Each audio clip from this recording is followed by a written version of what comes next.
You're at the grocery store reaching for a fresh apple when you notice something off, an odd chemical smell. Turns out, someone thought it'd be a great idea to douse the produce section in bug spray. For views. Welcome to the absurd world of internet clout chasing, where pranks go from harmless to downright criminal. And today, we're talking about the guy who took things way too far, Charles Wolfie Smith. Welcome back to Kaleidoscope Crimes, where we turn chaos into clarity, one scandal at a time.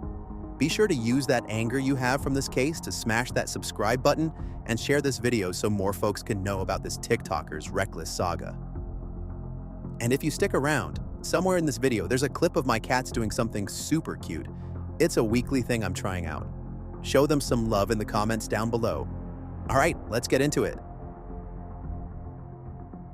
Chapter 1. The Rise of a Digital Train Wreck. Let's be real. Pranks have always been a staple of the internet. But there's a difference between a lighthearted joke and, well, full-blown criminal activity. And Wolfie, he clearly didn't get that memo. Wolfie started out like any other TikTok prankster, locking customers inside a 7-Eleven, filling a stranger's dryer with raw bacon and eggs, and other hilarious, totally not obnoxious stunts. Okay, not saying these pranks are normal, but at least they are harmless, and just a pain in the ass to clean after. And social media is no less responsible for encouraging this type of content. The algorithms seem to favor extreme, attention-grabbing content, and influencers constantly try to outdo one another in these pranks. As a result, Wolfie's pranks got riskier, more reckless, and eventually illegal. Chapter 2. The Walmart Incident, when pranks go criminal. And then there was the prank. The one that turned Wolfie from an internet troll into an internet felon. Picture this. Wolfie strolling into Walmart, armed with a can of Hot Shot Ultra Bedbug and Flea Killer, and because of course his phone, recording every second of his genius plan. His idea? Spray the pesticide all over fresh produce, raw meat, and even rotisserie chickens. He contaminated items valued at over $900, because nothing says hilarious like potential food poisoning, am I right? Yeah, now that'll get the views.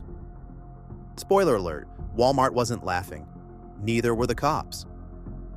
Public outrage erupted, the contaminated items had to be thrown out, and Wolfie? He turned himself in 2 days later, probably realizing that TikTok views don't pay legal fees. Chapter 3. The Consequences. TikTok to trial? The legal system took zero time to shut this nonsense down. Wolfie was slapped with multiple charges, including 1 count of burglary in the 3rd degree, felony, 2 counts of adding poison or other harmful substance to water, food, drink, or medicine, felony, 1 count of endangerment, misdemeanor. That's right, the dude literally got charged for poisoning food. And this is why we don't treat public spaces like our personal reality TV set, folks. If convicted, he faces significant prison time, up to 16 years, not to mention the societal repercussions of his actions, which is probably the worst for him. OMG, his 300,000 followers. Now, what do you think? Is 16 years good enough for this? Leave your answers down below in the comments. I'd love to hear your opinions. Have your name and date of birth? Charles Smith. In an MCSO orange jumpsuit, Charles Smith, who goes by Wolfie Coletti on social media, was in court for the 2nd time in just a few days. Already arrested in Mesa over the weekend, where police say he took this can of bug and flea killer off the shelf at a Walmart and sprayed the pesticide on produce that was on sale for anyone to buy, all while filming the action himself. The 27-year-old told officers he's a self-proclaimed troll and that he makes up to $10,000 a month posting those videos on social media. The court paperwork for the latest arrest is sealed, but as part of his release conditions, the judge told Smith he is not allowed to be on any social media, and he's not allowed to set foot inside any Bosa Donut shop. We reached out to Bosa Donut for comments, but have not heard back. Do you have any questions for me? I do. I have a pet at the house, and we live alone, and she hasn't been able to eat in like 6 days. I was wondering if I have any access of going home and. Chapter 4: Social media's role in this mess. But let's take a second to zoom out, because this isn't just about Wolfie. He's part of a much bigger trend.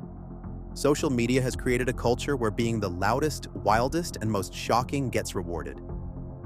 And platforms, they eat it up. TikTok, YouTube, Instagram, they all push content that keeps us watching. And unfortunately, that often means promoting pranks that go from funny to felony. So, while Wolfie did take things way too far, he's also a product of an internet culture that constantly rewards bad behavior. Until, of course, the law steps in. And if you wanted a short break, here's my cats being cute.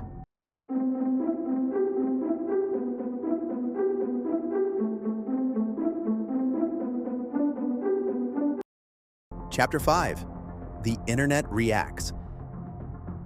And if there's one thing the internet loves, it's roasting a fallen influencer. Wolfie went from TikTok celebrity to viral cautionary tale real quick. Twitter was ruthless, TikTok users mocked his downfall, and YouTube commentators had a field day. At this point, even Florida Man is looking at Wolfie like, dude, what were you thinking?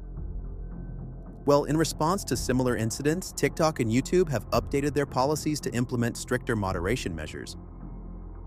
But as expected, the enforcement remains inconsistent, allowing some reckless creators to slip through the cracks. Chapter 6: The Aftermath. Where is Wolfie now?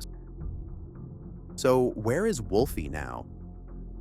Unsurprisingly banned from TikTok, his accounts got wiped faster than he can say, not guilty. And his legal battle, still ongoing.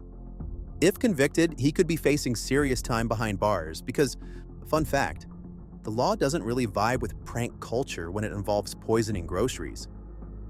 So, what did we learn today? 1. The internet will turn anyone into a meme if they mess up badly enough. 2. Not all content is worth the clout. And 3. If you have to start a sentence with, technically it wasn't illegal, just don't do it. Wolfie's story is just another example of why you should never believe everything you see online. The internet is basically a giant chaotic kaleidoscope, constantly shifting, full of flashy distractions, and if you're not careful, designed to make you dizzy. Alright guys, thank you for watching. I'll be back with more interesting stories like this. Stay tuned. Bye.